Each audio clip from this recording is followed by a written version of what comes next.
On réagit mal parce que c'est injuste et disproportionné et qu'encore une fois, les autorités font preuve de répression uniquement et pas de dialogue ou de restriction quelconque. Ça fait maintenant 2-3 ans que ça s'est considérablement durci et j'arrive pas à comprendre comment on peut interdire tout le temps, systématiquement maintenant, parce que Marseille, ça s'était calmé depuis 2 ans, puis là ça revient.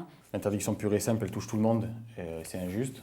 J'étais étonnée d'apprendre ça lundi, moi je pensais vraiment que... J'avais un doute, mais je pensais qu'on allait pouvoir avoir le déplacement, enfin pouvoir aller supporter notre équipe en fait. Ça fait quelques années maintenant qu'on est considérés comme des voyous, donc c'est un peu pesant. Ouais. Dans mon groupe, il y a des gens d'un certain âge, il y a des jeunes, il y a des enfants, il y a des femmes. Quand on se déplace avec la famille en général. Grâce à l'OGC Nice, on a visité plein de villes. Le nord-est de la France que personne n'aurait visité, aller à Valenciennes, à Lens ou à Lille, bon, vous n'avez pas envie d'aller y passer 2-3 jours. Nous, on y va toujours, on est toujours très bien reçus. On pense qu'il y a d'autres solutions envisageables en France en 2015.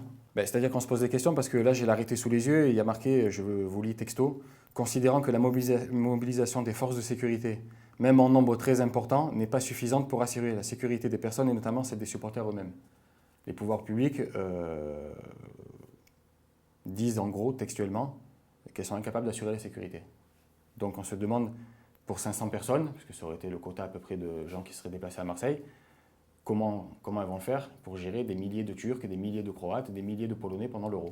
Cette incapacité à gérer un nombre de supporters, qu'il soit de 50 ou de 1000, je trouve ça complètement aberrant et je pense que c'est une volonté une solution de facilité. Voilà, s'il n'y a pas de déplacement, on ne déplace pas les forces de l'ordre et puis tout se passe bien. Si on nous avait donné n'importe quelle restriction, le déplacement aurait eu lieu.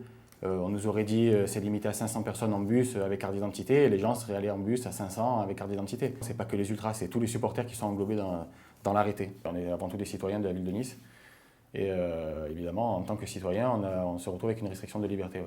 Je précise que même le maire de Nice ne peut pas se déplacer à Marseille pour aller voir le match dimanche. Dans les autres pays, l'Allemagne par exemple, quand Stuttgart va jouer à Munich, ils sont suivis par 5000 supporters. La question c'est comment ils font eux. Il y a des policiers aussi au stade et ils arrivent à encadrer les choses apparemment. Il y a une réelle volonté de faire vivre les stades, qu'il n'y a plus en France aujourd'hui. Je ne sais pas jusqu'où on va aller.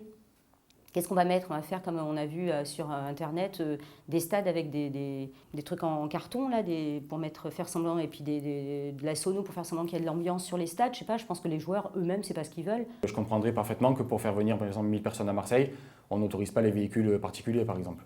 Ça ferait arriver 500 voitures, ça serait peut-être difficile à gérer, mais on pourrait dire 20 bus uniquement ou en train. Aujourd'hui, on fait de la restriction, donc on vide des secteurs visiteurs, les stades sont à moitié remplis, on ne peut pas dire que ça vive beaucoup.